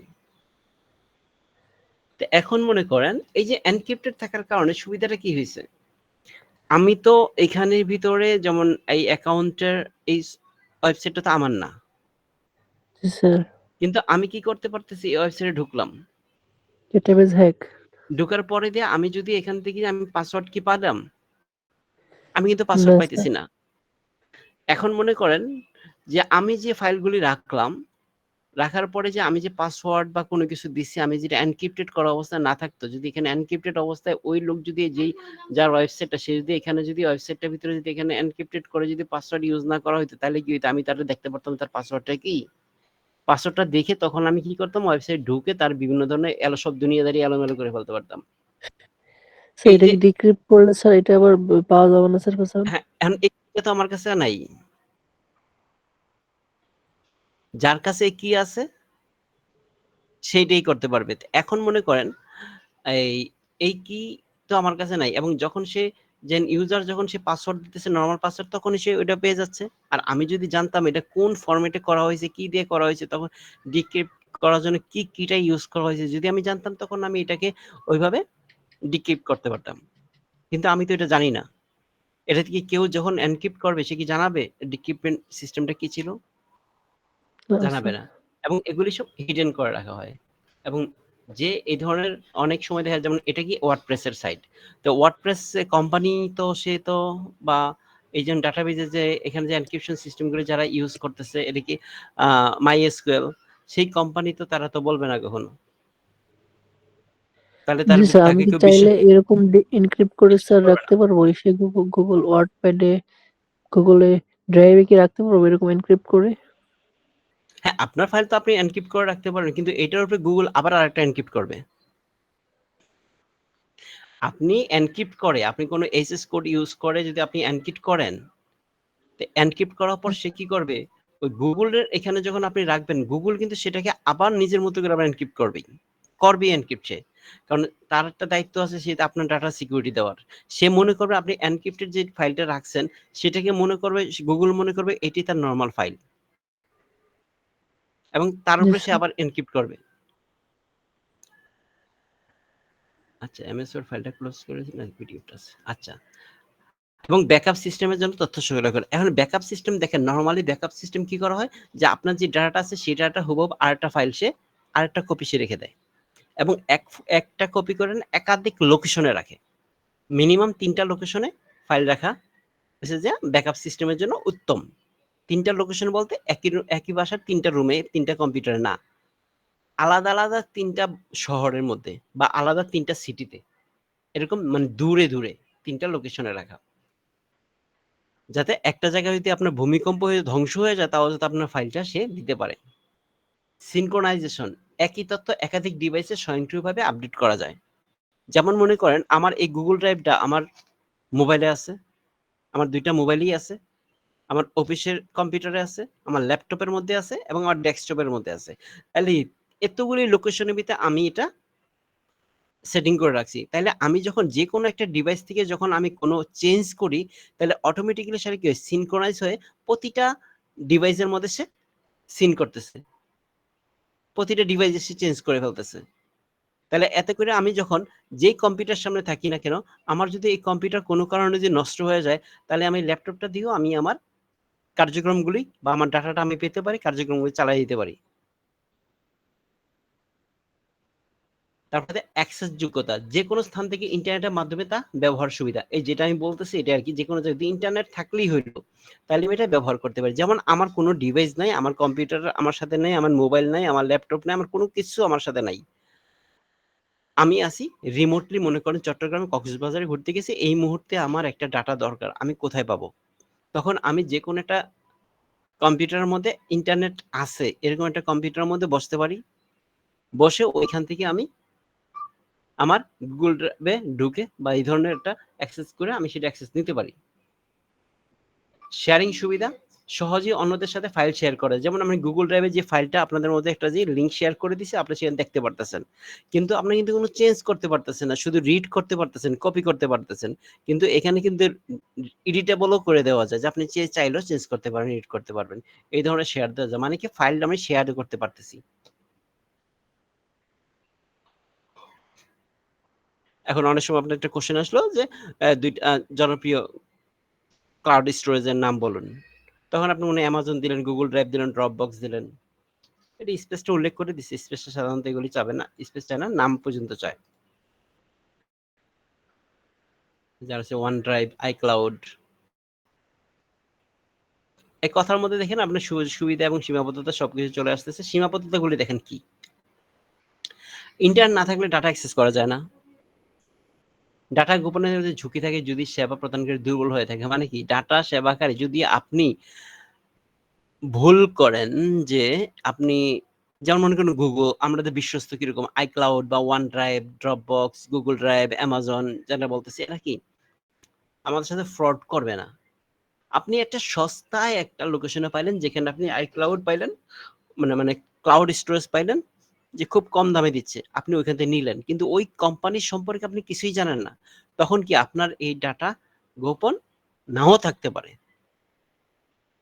তখন সে কি করবে, যার কাছে গেলেন সেই হয়তো বা একটা ফাঁদ পেতে বসে আছে, যে আপনি তার কাছে ফাইল রাখবেন, সেই ফাইল থেকে সে খুঁজে খুঁজে দেখবো যে আরে আমার এখান থেকে কোনো সুবিধা আদায় করতে পারি কিনা। সুবিধা আদায় করতে পারলে সে তখনই সুবিধাটা নিয়ে নেবে। আর যখন একটা অসুবিধা হচ্ছে কি, যখন ইন্টারনেট স্পিড যদি স্লো থাকে, তখন একটা বড় একটা ফাইল আপলোড করা বা ডাউনলোড করতে আপনার সময় লাগতে পারে, আমার সময় জ্ঞাপন হবে।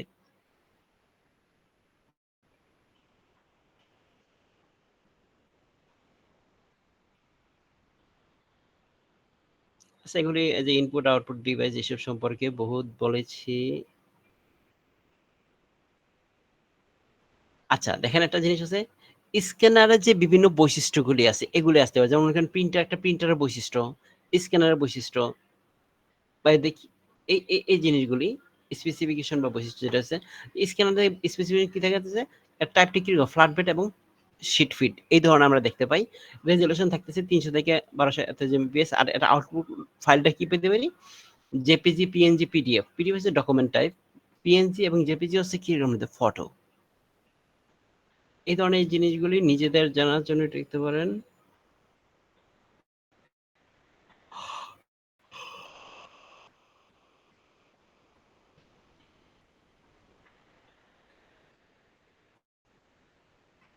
আচ্ছা, এগুলি সম্পর্কে কথা বলেছিলাম। জাস্ট একটু আলোচনা দেখেন, OMR এটি ফুল এব্রিভিয়েশনের স্বরূপ আসতে পারে, OCR, MICR এটি ফুল এব্রিভিয়েশন আসতে পারে। যেমন আপনাকে বলছে ডিজিটাইজার কি, লাইট পেন কি, এগুলো কিন্তু একটু ইম্পর্টেন্ট।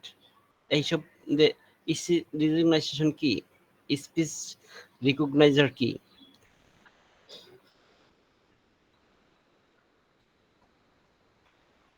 এই যে বিভিন্ন ধরনের প্রিন্টার বৈশিষ্ট্য, এগুলো খুব ইম্পর্টেন্ট জিনিস।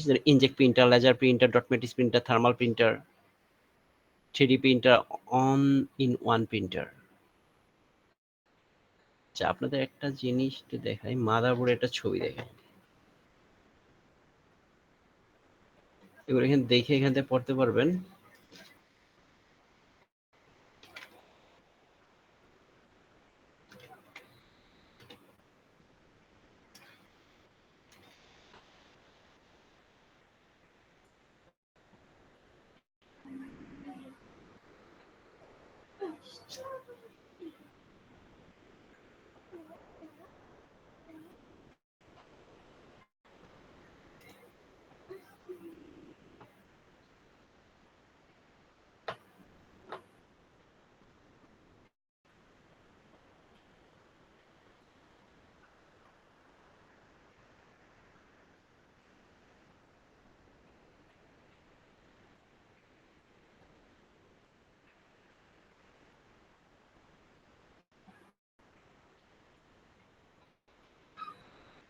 একটু বড় ছবিটা করতে আচ্ছা আসছে, বড় হয়েছে। দেখেন এই যে একটা মাদারবোর্ড, মাদারবোর্ডের ভিতরে দেখেন আমরা কি দেখতেছি, কতগুলি পোর্ট দেখি। আপনি এখান থেকে যেটা বলতেছি এটা হচ্ছে আপনার যাতে ভাইভাতে যাতে সুবিধা হয়ে যায়, এটা একটা রিকভার হয়ে যাবে এখানে বিভিন্ন ধরনের প্র্যাকটিক্যালের জন্য বলতে পারেন। এটা কি আমরা জানি এটাকে র্যাম স্লট, এটা হচ্ছে প্রসেসর বসে এখানে, আর এটার উপরে একটা কি হিটসিং থাকে, হিটসিং এর উপরে কি থাকে, একটা প্রসেসর ফ্যান থাকে। হিটসিং বা প্রসেসরের ফ্যানের যেটা থাকে একটা সকেট থাকে, যে প্রসেসরের একটা সকেটের নাম্বার আছে, সকেটের নাম্বার অনুসারে বসে। এই মাদারবোর্ডটা কিসের, আসুসের মাদারবোর্ড। এই যে মাঝখানে যে একটা যে গোল সাদা দেখা যাচ্ছে ব্যাটারির মতো, এটা কি, এটা হচ্ছে ব্যাটারি। এই ব্যাটারিতে আমরা কি বলি, বায়োস ব্যাটারি। আবার একটা নাম আছে সিমস ব্যাটারি। সিমস হচ্ছে কি এটার যে ধরনের যে ম্যাটেরিয়াল দিয়ে তৈরি করে, CMOS complementary metal oxide semiconductor, সিমসের ফুল অ্যাব্রিভিয়েশন। সিমস দিয়ে এই ব্যাটারিটা তৈরি করা টেকনোলজি, এই সিমস দিয়ে এটা তৈরি করা হয়েছে। আর এটাকে আমরা কি বলতেছি, এটা হচ্ছে বায়োসের একটা ঘড়ি থাকে বা বায়োসের যে সেটিংটা থাকে সেটাকে ধরে রাখার জন্য এই ব্যাটারিটা ইউজ করা হয়ে থাকে। আমরা যে বায়োসের বেসিক ইনপুট আউটপুট সিস্টেম, বায়োসের ফুল অ্যাব্রিভিয়েশন, এটা একটা ফার্মওয়্যার। আর ফার্মওয়্যার জিনিসটা কি, ফার্মওয়্যার জিনিসটা হচ্ছে কি, যখন কোনো রম তৈরি করা হয়, ওই রম তৈরিকারক কোম্পানি যে সফটওয়্যারটা দিয়ে দেয়, সেট করে দেওয়া হয়, এটাকে আমরা বলতেছি ফার্মওয়্যার। আর এই প্রতিটা হার্ডওয়্যারের সাথে একটা ফার্মওয়্যার থাকে, এই মাদারবোর্ডের সাথে একটা ফার্মওয়্যার থাকে। আর এই ফার্মওয়্যারটা হচ্ছে কি, এখানে হচ্ছে বায়োস, যেটাকে আমরা বলতেছি মাদারবোর্ডের যে ফার্মওয়্যারটা দেওয়া সেটাকে বলতেছি বায়োস।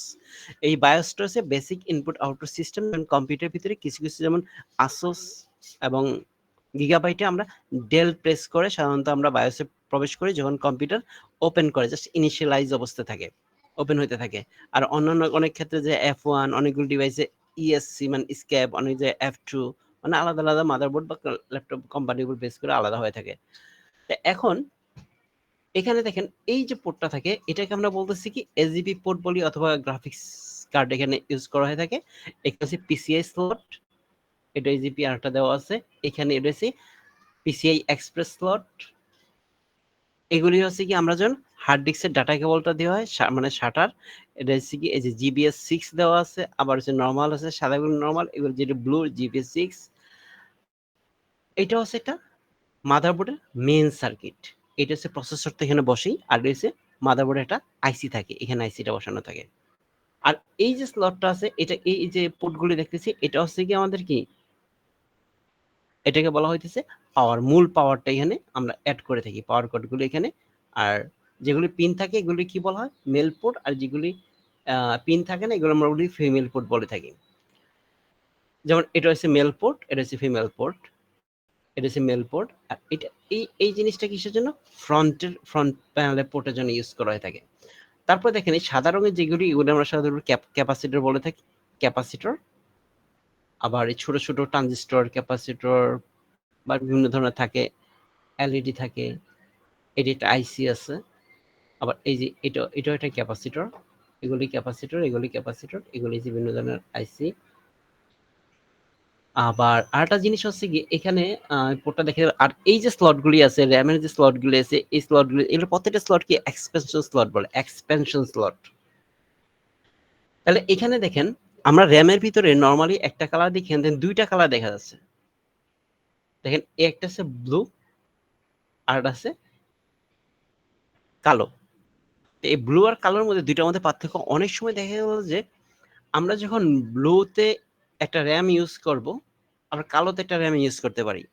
তবে একই ধরনের যখন আমরা দুই ধরনের র্যাম থাকে, যেমন মনে করেন DDR4 এর বিভিন্ন স্পিডে আমরা যখন র্যাম ইউজ করে থাকি, তখন দেখা যায় যে বেশি স্পিড হলে আমরা কি করব, ব্লুটাতে ইউজ করব, আর কম স্পিড হলে কালোটাতে ইউজ করবো। এটাতে কোন ক্যাটাগরি যখন থাকে কিছু কিছু মাদারবোর্ডের ভিতরে যে দুই ধরনের র্যাম সাপোর্ট করে, যেমন 32 বাসের র্যাম, 32 বাস মানে 30 মানে কি 32,000 3200 বাসের র্যামও সাপোর্ট করবে, আবার দেখা যায় 2400 বাসের বা 1600 বাসের র্যামও সাপোর্ট করবে। এই ধরনের যে মাদারবোর্ড হয়ে থাকে তখন আমরা দুইটাই দিতে পারি। তবে আমরা চেষ্টা করব কি একই ধরনের বাস ইউজ করার জন্য। আবার কিছু কিছু যে পূর্ণ মাদারবোর্ডে কি ছিল DDR3 এবং DDR4 দুইটা এই র্যাম সাপোর্ট করে কোনো মাদারবোর্ডে, তখন এরকম থাকে, আলাদা কালার করে দেওয়া হয় যে এটা DDR4 এর জন্য, এটা DDR3 এর জন্য। এখন আমি একটা পোর্ট গুলি দেখি, মাদারবোর্ডের পোর্ট।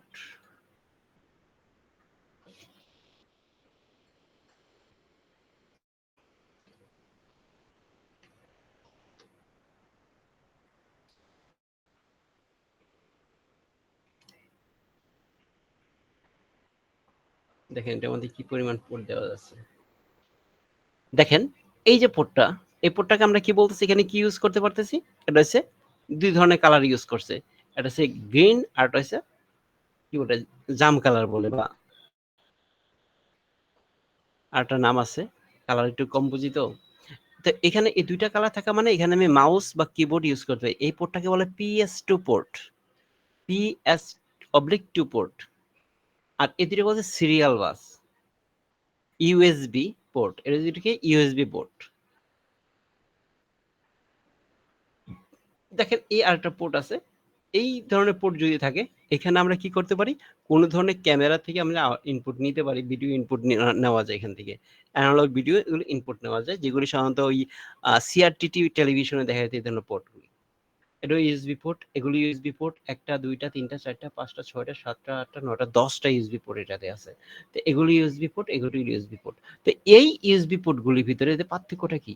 ও আরেকটা দেখেন এখানে একটা জিনিস আছে, এটা দিয়ে আবার কি করতে পারি, এটা হচ্ছে বিভিন্ন ধরনের ওই যে অপটিক্যাল ফাইবারের যে কেবলটা আসে না, যেটা আমরা অণু দিয়ে কনভার্ট করে থাকি, যে লাইট ইমিটিং মানে সরি আলোকে ইলেকট্রিক সিগন্যালে কনভার্ট করার জন্য, সেই পোর্টটা এখানে আছে।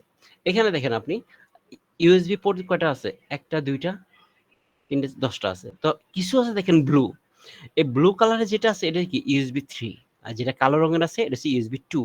তাহলে USB 2 আর USB 3 এর মধ্যে পার্থক্যটা কি? স্পিডের পার্থক্য, এটা স্লো কাজ করবে, এটা ফাস্টার কাজ করবে। আর একটা আমি খেয়েছি ল্যান পোর্ট, এটা কি করে ইন্টারনেট কানেকশন পাওয়ার জন্য এখানে ইউজ করা হয়, এটাকে বলা হয় RJ45 ফিমেল পোর্ট। এখানে দেখেন আছে সাউন্ডের পোর্ট আছে, কত ধরনের সাউন্ড পোর্ট। আর মূলত ম্যাক্সিমাম ক্ষেত্রে আমরা এই তিনটা পোর্ট দেখতে পাই, ব্লু, রেড এবং একটা হচ্ছে গ্রিন টাইপের থাকে। তো রেডটা কি হয়, মাইক্রোফোন ইউজ করে, এখানে মাইক্রোফোন কানেক্ট করা হয়। আর গ্রিনটাতে স্পিকার অথবা হেডফোন, যেটা আমরা শুনতে পাই শোনার জন্য। আর এইটাতে ব্লুটাতে কি করে, ব্লুটাতে হচ্ছে কোনো অন্য কোনো ডিভাইস থেকে যদি আমরা কোনো কোনো সাউন্ড ইনপুট করি তখন ওইখানে ইউজ করা হয়। যেমন আলাদা একটা ডিভাইস থেকে আমি যখন কোনো সাউন্ডকে নিতে যাব তখন এই ব্লুটা ইউজ করা হয় থাকে। এই যে মাদারবোর্ডটা নরমালি একটু আগে দেখেন, এখানে দেখেন এই যে জাম কালার আছে, আলাদা আলাদা দেওয়া আছে, মানে তাহলে উপরটাতে কি ইউজ করব, উপরটাতে ইউজ করা হয় মাউস, নিচেটাতে কিবোর্ড। এইটাকে বলা হয় কম পোর্ট বা কম পোর্ট, এটা একটা সিরিয়াল পোর্ট। আর একটা নাম আছে এটার কি D9, এটা কি বলে VGA পোর্ট, যেটা তার মনিটর ইউজ করে থাকি। এটা কত D15, 15টা পোর্ট থাকে, 15টা এখানে পিন থাকে। আর এই যে উপরে যেটা আছে এটাকে বলে প্যারালাল পোর্ট, LPT1 বা LPT পোর্ট বলে। ওয়ান বলা হইতেছে এই কারণে যেহেতু একটা আছে, অনেক সময় এগুলো দুইটা তিনটা থাকে, তখন একটা LPT1, একটা LPT2, একটা LPT3। আর এই যে কম পোর্ট এরকম দুই তিনটা ছিল আগে, এরকম COM1, COM2, COM3, COM4 এরকম থাকে। এটা হচ্ছে কম পোর্ট, এটা হচ্ছে সিরিয়াল পোর্ট, এটা হচ্ছে কি পোর্ট, LPT পোর্ট বা প্যারালাল পোর্ট, এটা হচ্ছে VGA পোর্ট। আর এগুলি যতটা পিন আছে এই পিনের সংখ্যা উপরে D25, D9 এবং D15। এই ডি বলা হয় কেন, কারণ এই পোর্টগুলি দেখেন ডি শেপের থাকে, এখানে ডি পোর্ট বলা হয়। স্যার, প্রজেক্টর কানেক্ট করার জন্য কোন পোর্ট ব্যবহার করা হয়? প্রজেক্টর কানেক্ট করার জন্য সাধারণত আপনার হয় VGA অথবা ইউএসবি পোর্ট ইউজ করা হয়, ইউএসবি না সরি HDMI পোর্ট ইউজ করা হয়। তবে এখন তো VGA কম ইউজ করা হয়, HDMI পোর্টটা বেশি ইউজ করা হয়। HDMI হচ্ছে হাই ডেফিনেশন, এটা হচ্ছে মানে খুব হাই ডেফিনেশন গ্রাফিক্স আউটপুট দেয় উইথ সাউন্ড। HDMI এর সবচেয়ে বড় সুবিধা হচ্ছে ভিডিও এবং সাউন্ড একসাথে সে আউটপুটে দিতে পারে। স্যার ইউএসবি পোর্টের উপরে ওটা কি স্যার আমাদের ইন্টারনেট পোর্ট? ইউএসবির উপরে হ্যাঁ এটা ল্যান্ড পোর্ট। এটাকে ল্যান পোর্ট বলে, ইন্টারনেট পোর্ট বলেন না। এটার নাম হচ্ছে RJ45 female port, register Jack female. এই জ্যাকটা রেজিস্টার্ড, এই জন্য রেজিস্টার জ্যাক 45, রেজিস্টার জ্যাক 11 আছে, যেটা আমরা টেলিফোনে ইউজ করি ওইটাকে বলে RJ11, আর এটা হচ্ছে RJ45।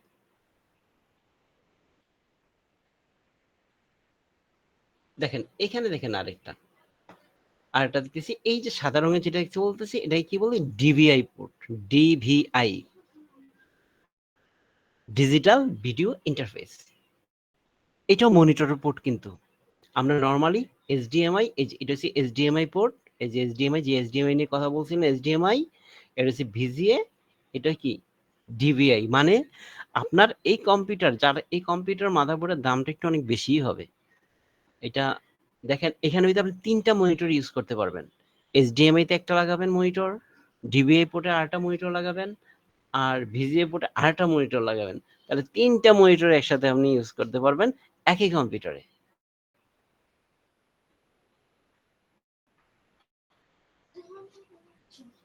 আর কোনো নতুন পোর্ট আছে? আরেকটা আছে ভিডিও পোর্ট আছে, যেখানে মনিটরের সাথে ইউজ করা যায়।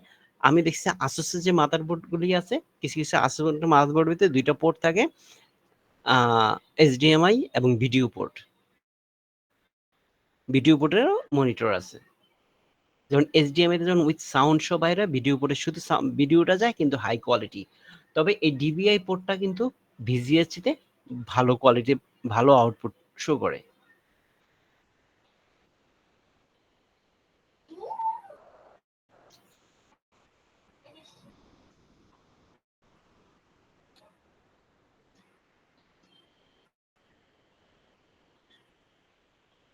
প্যারালাল পোর্ট কানেক্ট, এই যে ডিভি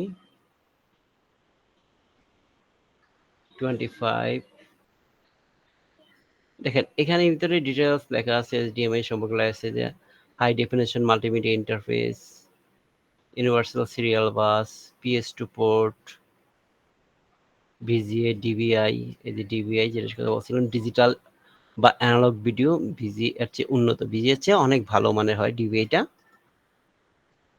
ও আরেকটা হচ্ছে অডিও যে জ্যাকগুলি থাকে কম্পিউটেশনের সাথে, এটা কি 3.5 mm পোর্ট বলা হয়, এই পোর্টটাকে বলা হয় 3.5 mm পোর্ট, যেগুলো সাধারণত কি এই যে একটা আমরা হেডফোনের সাথে যেই তারটা থাকে, আমাদের যে মোবাইলের মধ্যে সাথে একটা যে গোল থাকে, যে যেখানে আমরা যে পোর্টটা ইউজ করি এটা 3.mm পোর্ট।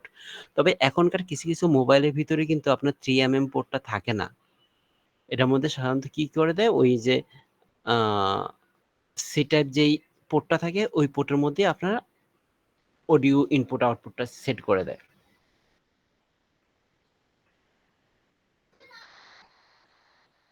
একটা স্পেসিফিকেশন আছে, স্পেসিফিকেশনটা আপনারা দেখেন এখানে, এটা ইম্পর্টেন্ট। সফটওয়্যার শ্রেণীবিভাগ উল্লেখ করো। আচ্ছা, আপনাদের কোনো কোশ্চেন আছে? সব ওকে? হ্যালো, জি স্যার। কোনো কোশ্চেন আছে? স্যার স্যার আপাতত পাচ্ছি না স্যার, পরবর্তীতে পেলে জানাবো। আচ্ছা ঠিক আছে, তাহলে আজকের মতো এখানেই, আল্লাহ হাফেজ। স্যার পিডিএফ এ যেগুলা মার্ক করে দিয়েছেন ওগুলা তো মোস্ট ইম্পর্টেন্ট। হ্যাঁ, এগুলি অবশ্যই পড়বেন, মিস করবেন না, অবশ্যই পড়বেন। আপনার এখানে যা আছে দেখেন, আপনার নিজেদের জানার জন্য খুব